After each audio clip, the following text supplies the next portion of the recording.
ಸ್ಫೋಟಗೊಂಡು ಮನೆಯಲ್ಲಿದ್ದ ವಸ್ತುಗಳು ಸಂಪೂರ್ಣ ಸುಟ್ಟು ಹೋಗಿ ಅಪಾರ ಪ್ರಮಾಣದ ಹಾನಿ ಸಂಭವಿಸಿರುವ ಘಟನೆ ಅರ್ಕಲಗೂಡು ಪಟ್ಟಣದ ಕೋಟೆ ವಿನಾಯಕ ನಗರದ ಬಡಾವಣೆಯಲ್ಲಿ ಶುಕ್ರವಾರ ನಡೆದಿದೆ. ಶಿಕ್ಷಕ ಎಂಎ ಜನಾರ್ದನ್ ಎಂಬುವರ 3ನೇ ಅಂತಸ್ತಿನಲ್ಲಿ ಬಾಡಿಗೆಗೆ ಇದ್ದ ಕೆಪಿ ಪ್ರಮೀಳಾ ಅವರ ಮನೆಯಲ್ಲಿ ಈ ಅವಘಡ ಸಂಭವಿಸಿದೆ. ಬೆಳಗ್ಗೆ 10 ಗಂಟೆ ಸಮಯದಲ್ಲಿ ಭಾರಿ ಸದ್ದಿನೊಂದಿಗೆ ಸಿಲಿಂಡರ್ ಸ್ಫೋಟಗೊಂಡಿದೆ. ಸ್ಫೋಟದ ರಭಸಕ್ಕೆ ಶೀಟಿನ ಮೇಲ್ಛಾವಣಿ ಹಾರಿ ಹೋಗಿ ಬೆಂಕಿ ಕಾಣಿಸಿಕೊಂಡು ಮನೆಯಲ್ಲಿದ್ದ ವಸ್ತುಗಳು ಬೆಂಕಿಗೆ ಆಹುತಿಯಾಗಿವೆ. ಮನೆಯ ಮಾಲೀಕರು ಸದ್ದು ಕೇಳಿ ಮೇಲಕ್ಕೆ ತೆರಳಿ ನೋಡಿ ಕೂಡಲೇ ವಿದ್ಯುತ್ ಇಲಾಖೆ ಹಾಗೂ ಅಗ್ನಿಶಾಮಕ ಠಾಣೆಗೆ ಮಾಹಿತಿ ನೀಡಿದ್ದಾರೆ. ಮನೆಯಲ್ಲಿ ವಾಸವಿದ್ದ ಪ್ರಮೀಳಾ ಟೈಮ್ಸ್ ಹಾಸನ ಪಿಯು ಕಾಲೇಜಿನಲ್ಲಿ ಗುಮಾಸ್ತಿಯಾಗಿ ಕಾರ್ಯನಿರ್ವಹಿಸುತ್ತಿದ್ದು, ಮಗುವನ್ನ ಶಾಲೆಗೆ ಬಿಟ್ಟು ಕರ್ತವ್ಯಕ್ಕೆ ತೆರಳಿದ್ದರಿಂದ ಯಾವುದೇ ಅಪಾಯ ಸಂಭವಿಸಿಲ್ಲ. ಅಗ್ನಿಶಾಮಕ ದಳದ ಸಿಬ್ಬಂದಿ ಬೆಂಕಿ ನಂದಿಸಿದ್ರು.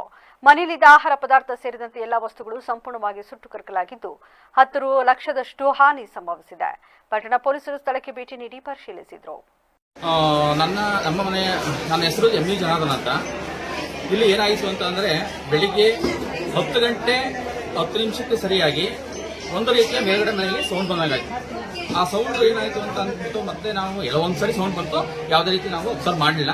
ಮತ್ತೆ 2ನೇ ಸರಿ ಸೌಂಡ್ ಬಂದಾಗ ನಾನು ಮನೆಯಲ್ಲಿ ಬಂದು ನೋಡಿದಾಗ ಬೀಚಲ್ಲಿ ನೋಡಿದಾಗ ಹೊಗೆ ಬರ್ತಾ ಇತ್ತು. ಆಮೇಲೆ ಏನಾಯ್ತು ಅಂತಂದ್ರೆ, ಆಮೇಲೆ ಅದೇ ರೀತಿ ನೋಡಿದಾಗ ಹೊಗೆ ಬರ್ತಿತ್ತಲ್ಲ ಅಂತ ನಾನು ಫೈರಿಂಗ್ ಮತ್ತೆ ಲೈಟ್ ಆಫೀಸ್ಗೆ ಫೋನ್ ಮಾಡಿ ಕರೆಂಟ್ನ ಆಫ್ ಮಾಡಿಸಿದೆ. ಆಮೇಲೆ ನಂತರ ಇವ್ರು ಬಂದು ಫೈರಿಂಗ್ ಈ ತರ ಎಲ್ಲನೂ ನೀರನ್ನು ಹಾಕಿ ಮಾಡಿದ್ರು. ಒಂದೂವರೆ ವರ್ಷದಿಂದ ಮನೇಲಿ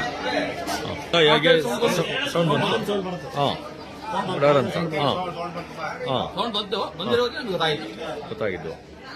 ಸರಿ, ಈಗ ಅನಾಹುತ ಇದು ಮನೆ ಒಳಗಡೆ ಏನೇನು ಅನಾಹುತ ಇದಾಗಿದೆ, ನಷ್ಟ ಆಗಿದೆ? ನಾನು ಇನ್ನೂ ನೋಡಿಲ್ಲ ಸರ್, ಏನು ಅಂತ ನೋಡ್ಬಿಟ್ಟು ನಾನು ಹೇಳ್ಬೇಕು ಏನಾಗಿದೆ. ಅವ್ರ ಹೆಸರೇನು ಮನೆಯಲ್ಲಿದ್ದವರು? ಪ್ರಮೀಳಾ ಅಂತ. ಅದು ಏನು ನಷ್ಟ ಆಗಿದೆ ಅನ್ನೋದ್ರ ಬಗ್ಗೆ ನಾನು ಆಮೇಲೆ ತಿಳಿಸ್ತೀನಿ ಸರ್.